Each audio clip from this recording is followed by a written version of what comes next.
Hello. Hey, thank you for everyone who came last night, who were washing dishes, were at work, in a car, or just generally interrupted your Thursday to listen to this presentation live. Going to record it now without a studio audience, and be able to let you know what emerged from the meeting last night in addition to what we presented. So here we go, as fast as possible. Spring 2023, the types of things that we need to know to get us to the end of the spring semester. Here we go. So we're going to talk about communication between school and home, in addition to the app, which is what we're all excited about. Also going to give you some updates on things like what's going on in the backyard, the elementary building that we're still in the process of building, the plans to get it built, the event, which is really exciting. And then there were just a couple of questions last night that we got through, so I'll make sure that you're aware of those. But here we go. What's important on this screen is that you're looking at how we slanted the word believe. This is our belief in how we communicate with you all.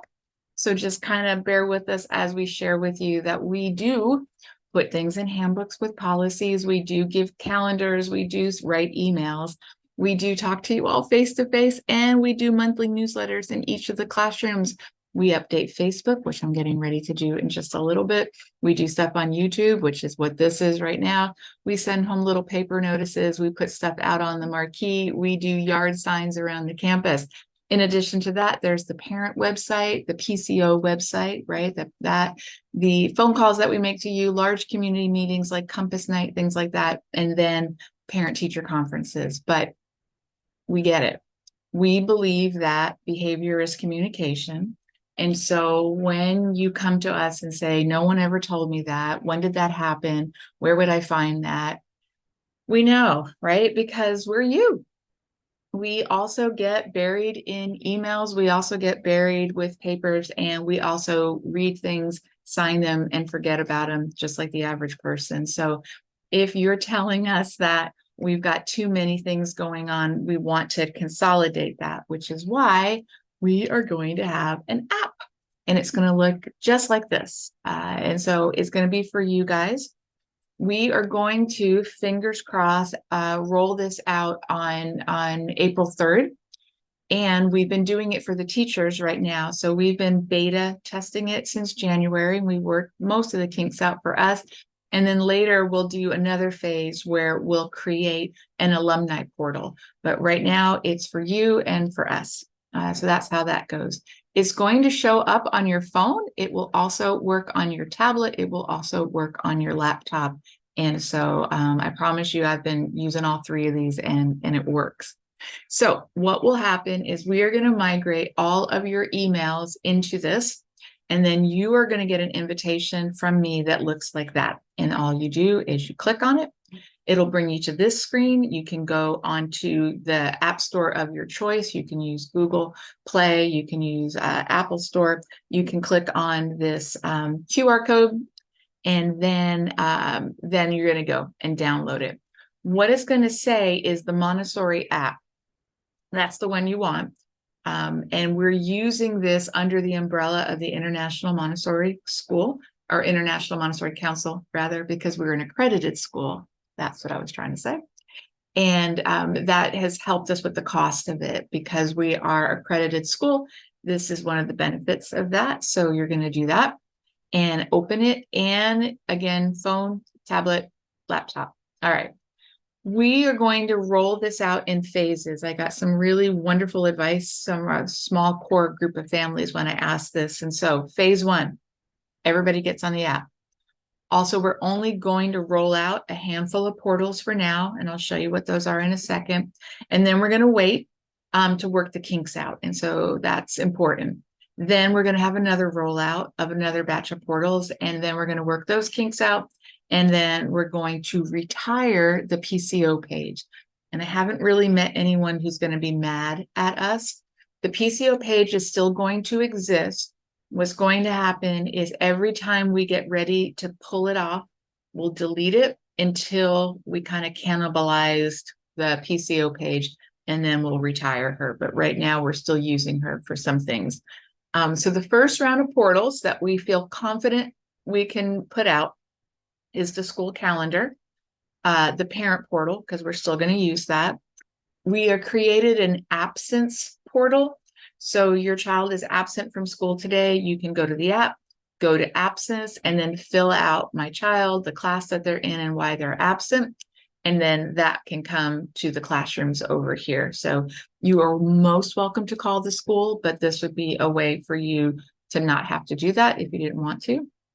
The class directory or the school directory of families that have given us permission to put that out. The app will have a password, so this will not be public, just the people inside of our school. It will give you a quick link to Facebook. You might already have your Facebook feed posted, but if you wanted to do that, you can do it. Contact us if you're out and about and you forgot our school's phone number. It's just as easy as clicking on the app, clicking on contact us, and then that phone call will come through. School lunches, it won't be at this point ordering lunches, but it will be looking at your menus, and I'll show you a screenshot of that. And if you want your child's birthday on the marquee, then you can reserve that through the app as well. And the most important part is you are going to RSVP to the event in the app. So that is that's coming to you soon. If you can't wait, you can RSVP right now on the website, and I'll show you that too. So on your phone, this is what the app will look like. That's the little icon for it, that M. And then that will get you to this screen, which will be ours with all of the portals. You may rearrange the portals however you want. Let's say your child is not on school lunch and that's not really interesting to you. You can throw that one several screens over and just make your homepage the ones that you like. So if you click on calendar, it'll pull up the calendar. If you want more information about something that's on the calendar, one more click away will give you the explanation of how it works. The parent portal looks just like it does now for you. Absence will be a Google form. Click on it, fill it out, and then school lunches will have the menus there. So you can click that and the PDF of the menu will appear. So we're really hoping that that is helpful. This one we talked about last night. I had a follow-up question. Once I get the answer from the developers, I'll then give you guys an update. But this is how we can send push notifications to you. We can create groups of that. So like right now, the example is lower elementary is going camping. If we just wanted to push a message out to those families, then I can create that group and send that out. If it was something just for infants, we could do that. If it was an all school alert, like maybe there was a freeze day and we weren't going to be here, then I can change the banner and it can do that. The specific question that was asked last night was, as we set up these groups, a lot of you have multiple email addresses associated for your family. And it's because, like, think of it as a BCC or a CC on an email or a group text. I'm trying to find out what the functionality of that is, right? So if mom direct messages the classroom, but she would like a partner or spouse or to also read that. I don't know how to do that yet, but we're going to figure it out. We've submitted the question to the app, so we're getting there. We're all learning together, but keep the questions coming. When you do get a message, that app on your phone will get a little red dot. You will also get an email, and the email will tell you that you have a message. You're going to view the message in the app and reply in the app. Do not hit reply to the email because that actually kicks back to the developers of the app and they don't need all of our emails, but just answer inside the app, which can take place on your phone or through the app or through your computer. I snuck this one in here. This is how you're going to RSVP to the event. So that if you want to do that now, you can go to our website and is on the events page. And it'll look like this, and you'll click RSVP, and that will take you to a Google form. But on your app, it's going to be a star, and it's going to look like this, and you click it, and it takes you to the same Google form. So for families who have the app, you're going to use that one. But if you want to invite other people or direct them to the website, you can direct them to the website. Or this is what the Google form will look like. Or if we need to push this out on paper, we've got a QR code so people can scan that and get directly to the Google form. Okay, that was a lot. Sorry. So that's the app, a little bit about the event. We'll hit the event more at the end. This is kind of just a little bit of what's going on facilities-wise at Pines. So our great big backyard. For some of you, you might not have seen this. I have a slightly larger rendering of it in a couple more slides, but this is the architectural landscape vision for the backyard. But we do have a key piece of backyard equipment. This is the most beautiful photograph of the Dino Dig. The Dino Dig and almost every piece out on the playground, with the exception of the treetop loft, which is brand new, and the piece that's under the sunshade right now. Everything else was built in 2005, so some 16, 17 years ago.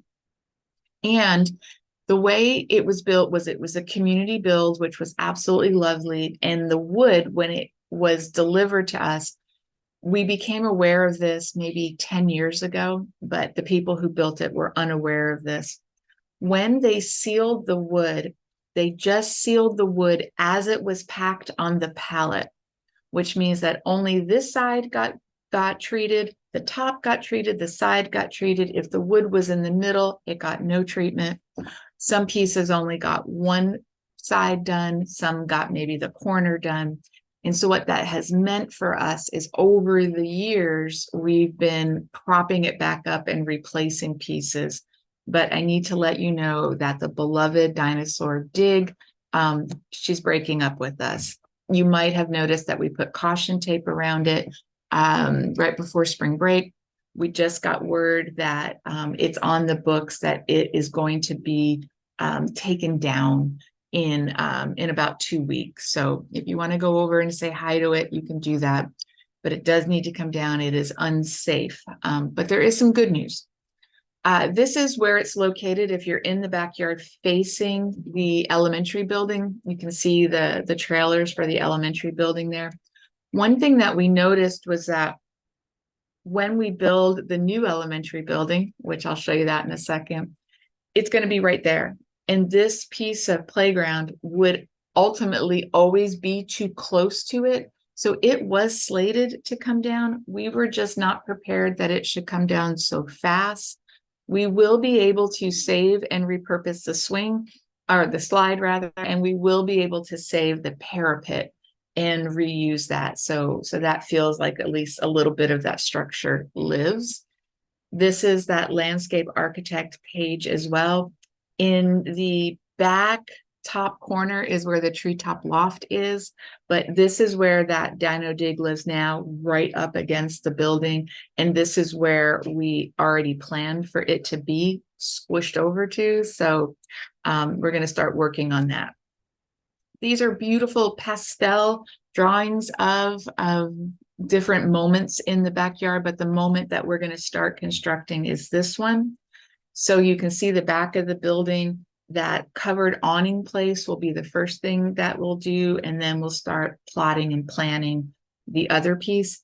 I say this all the time. These little moments, these little vignettes are about $100,000 each. So we're going to get there, which leads us to the event.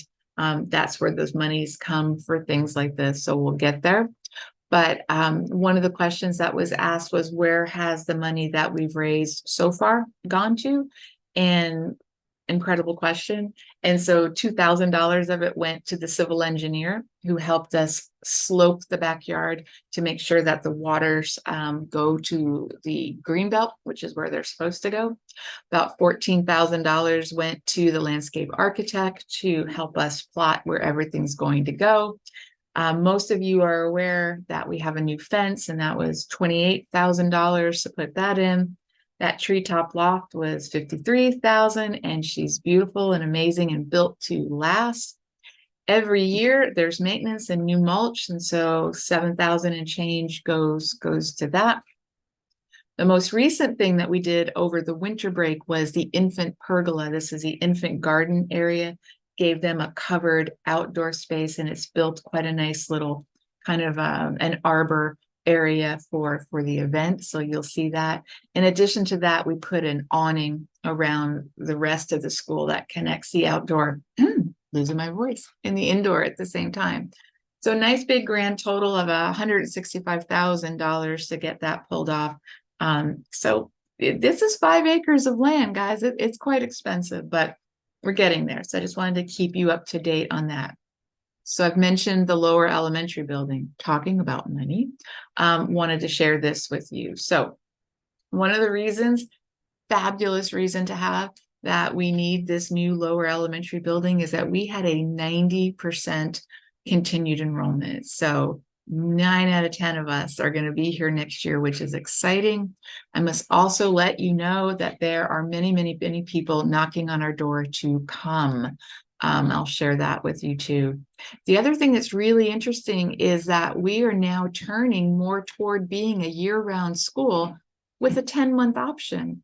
And so it's very interesting for us, and we're very excited that our summer semester is nice and strong and valuable as our fall semester, as our spring semester. And so we're going to have a very robust summer. And then just to let you know, I've given 48 one-hour virtual tours and 22 personal walk-around campuses. Every community has a very robust waiting pool to get in, and we're being very thoughtful, but you guys are our first priority. Always. So we are only inviting families to join us, to which will add value to Pines. And we're not just stuffing children in classrooms, absolutely for sure, but there's quite a wait list. But we want to build a building that will help us to continue to meet the needs of our students. So that's what this looks like. This is our campus. To orient you, I'm sitting in that long rectangle building right on that front edge. You see the parking lot. The one that's trimmed in brown, that's lower elementary, where the kitchen is as well. The building that we are proposing to build will replace where the 2 trailers are now for upper elementary. Those will go away, and this will be a 2-story building. There's kind of a different view, kind of looking this way. So the backyard is kind of over here. So the question last night was asked, what's the timetable for this? The timetable is financing. As soon as we can get financing ready, that's when everything gets triggered. So I'll show you a little bit about that. So first thing I need you to know, if you ever run across a briefcase with $5 million, would you please bring that to the front office as soon as possible? That's how much this building is going to cost, plus or minus. So we are currently, the Board of Trustees, the Finance Committee, Ms. Joy and I are doing almost nothing other than, well, besides building an app, nothing other than meeting with banks, meeting with credit unions. And the other thing that happened, which was really quite interesting, is that I was approached by a private investor. It turns out that private investors are not what we need, because they want their money back faster than a bank. Like, this loan will be a 25-year loan, and a private investor probably wants their money back within like 5 or 10 years. But the thing that happened though was this was a person who heard about what we were doing, heard about our mission to contribute significantly to a better world, walked our campus, saw our financials, and said, yeah, I want to invest in this. And it would be a great investment. It's just, we need a lot of money, and we need it to be stretched over many years. So not a private investor for now, maybe for later, but I still think it's a good story. Okay. So, timeline. Sorry, I flipped back to timeline. Most aggressive. If we are able to secure the financing that we feel comfortable with, then this time next year, spring of 2024, we will demo and reno the back of middle school, which right now is not developed. Then the summer of 2024, the students attending school in that summer semester will then have school in the back of middle school. Then that summer, that school year, and the summer of 2025, we will build the building. We'll get rid of the trailers and build the building. Then the fall of 2025, is when we would start. Lower elementary would come out of their current building and be on the ground floor. Upper elementary will come out of the middle school and be on the upper floor. And by then we'll have enough middle school students to take over the whole building that's theirs. If the financing doesn't come together for this year, that same plan just keeps moving, right? But the urgency is that the number of students are moving too. So we have to time that right. But we're getting there. We're getting there. Okay, that's enough of that. Let's get on to some fun stuff. The event. So the event is Saturday, May 6th, and that's all we're going to focus on. The month of April will be all about that. So we do want to go ahead and just thank the people who right out of the gate have sponsored the types of things that will complete our underwriting to get us to walk in that evening with all of our bills paid. So all of these wonderful people have stepped up to do that. And they did it on our PCO app, or the PCO family website. So it still exists. These families as well have helped us start to underwrite the food for the event, the DJ for the event, and just in the Copley and the Lee family have generously offered their vacation homes that will be part of the big bid board. And so we'll talk about that in a second. So far in what are we in? I'm recording this in March. It could be April when you're watching it. We've accumulated a wonderful, robust underwriting of $10,150. So we're really there. There's a little bit more to go. And so I'm going to show you what those are. And if we can get all of this taken care of before May 6th, then every dollar that we spend when you walk in the door goes directly to our mission. If we don't get it underwritten, then some of the profit has to go to pay off how to pull off the event. So here's what's left. If you feel moved and motivated to help us pay down our fajita bill, would you please consider helping us chip away at the $3,100 left of paying for the meal? If you don't know this or I haven't communicated this to you, the event is free for us to walk in, free for you to invite your friends and your family to come to. But in order for that to happen, these things have to be underwritten. Social media still has $500 on it, and the giveaways, and we have a really cool giveaway this year, is also $1,500. So if you're the type of person who has a business or you feel like writing a check for these in the entirety, that's amazing. And we just take that right off the list and then start thanking you. If your budget is you want to spread a little bit of money at each of these, that is equally impactful. $50 toward dinner, $50 toward social media, and we're getting there. So please don't see that amount and say, oh, that's not mine. Every little bit helps. That's how we got 6,000 of the dinner down to 3,100. So just people contributing as they go. Name tags, lanyards, the ribbons that we use. Shout outs this year. This came from a suggestion where a parent said, could there be a fun and easy price point to get in?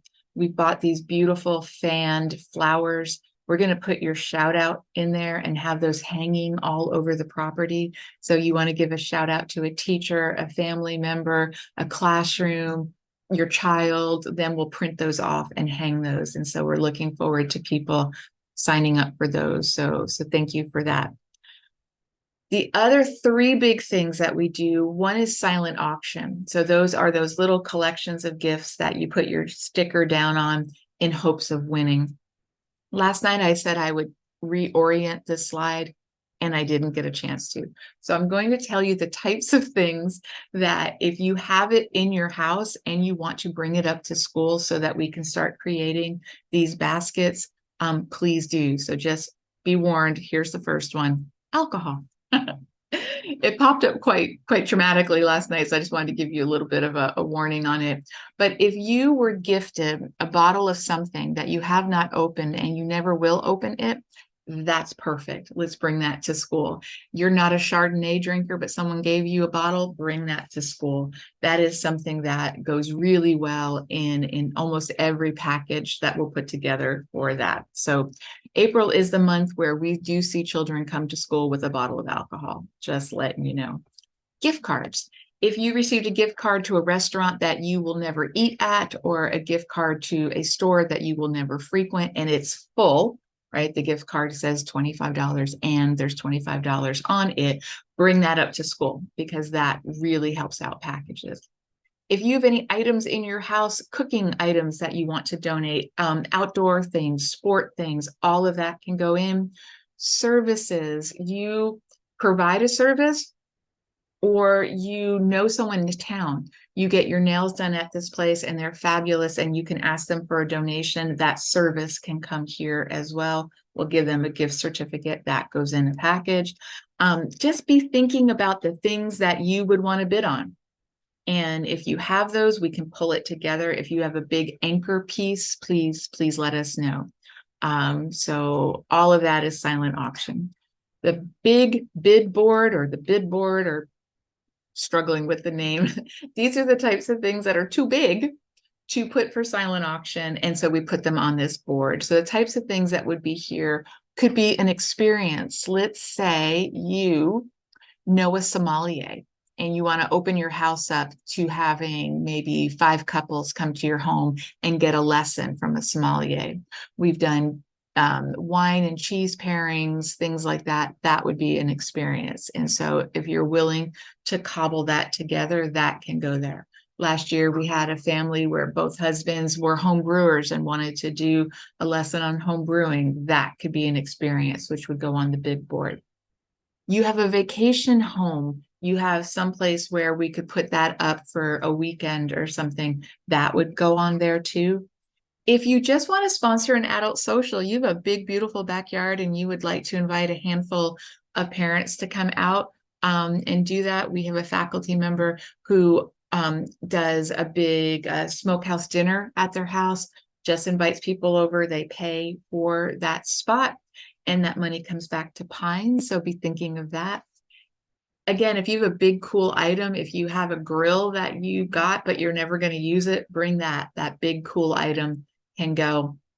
And if you have a trip or anything like that, that maybe you're not able to use that you could regift to us, that would go on the board. And then people will bid on that because that provides that kind of energy. And then lastly, this came out of comments from children last year.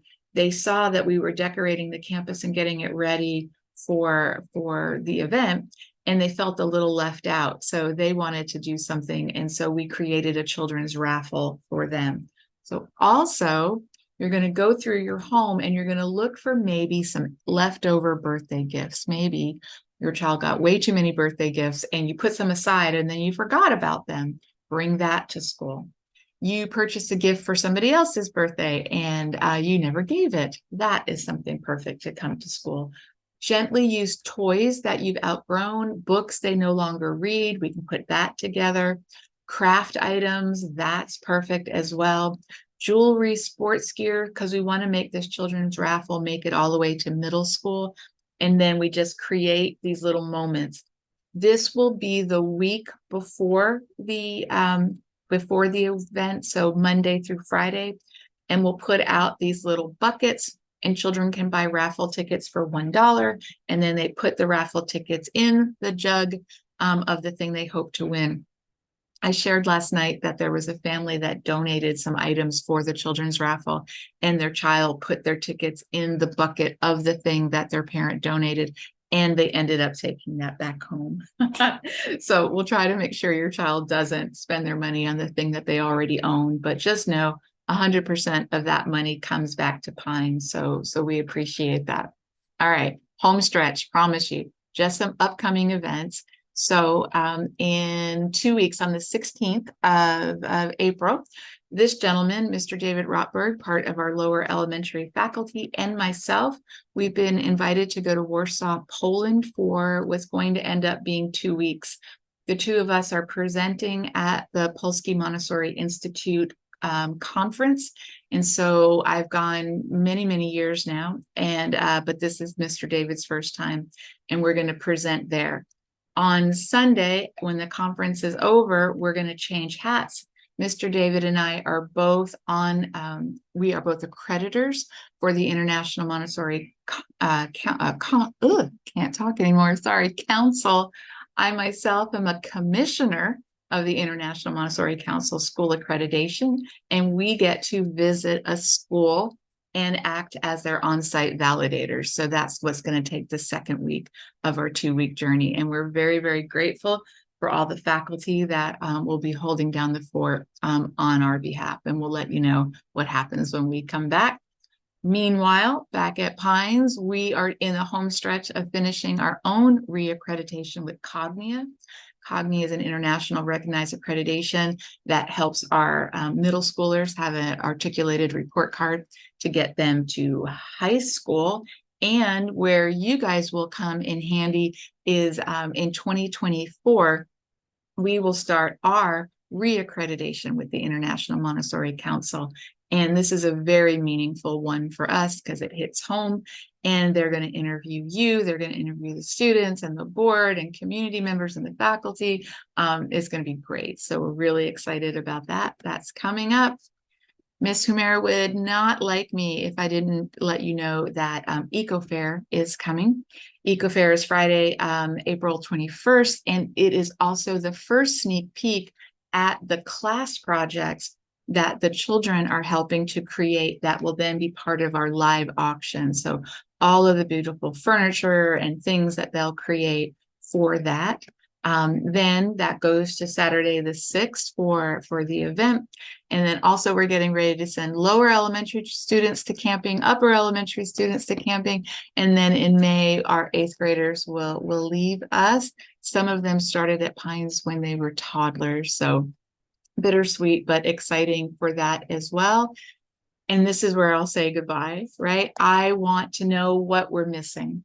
So what that means is you're going to think about anything that you didn't hear me talk about. You can email me, call me. We've had the same phone number since 1977.